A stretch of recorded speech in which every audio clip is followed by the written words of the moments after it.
So this week I'm posing the question, do you have the courage to unlearn and relearn? Do you have the integrity to admit that what you believed yesterday is now no longer correct? It might have been correct yesterday, but it's no longer. The world has evolved and moved on. And we need to evolve with it, and we can only evolve with it if we are prepared to learn, unlearn and relearn. So this week I've been talking about what is it we need to unlearn. And I think, and I mentioned this last week in my newsletter and videos, but I think it's worthy of reinforcing or repeating. And that's that we need to unlearn the measures of performance.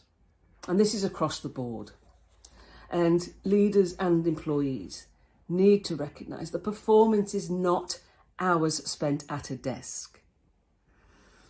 And we know that's still a belief because at the start of the pandemic, the global demand for employee surveillance software went through the roof and has continued to climb ever since. So that's bosses saying, if I can't see you, I don't know if you're working. So, and that isn't performance. And many of our employees are knowledge workers. They don't produce widgets that you can measure. They problem solve, they think for a living, they create, they collaborate, they innovate.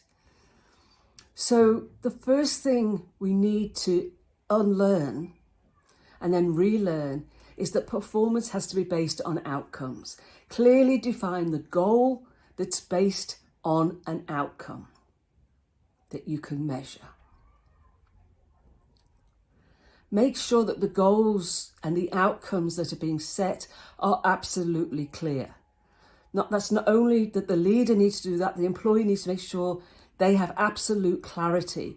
The lack of clarity is dangerous. I could go off thinking I'm doing the right thing and then my leader goes, that's not what I wanted. That was not my expectation. And performance isn't just measured on an annual basis.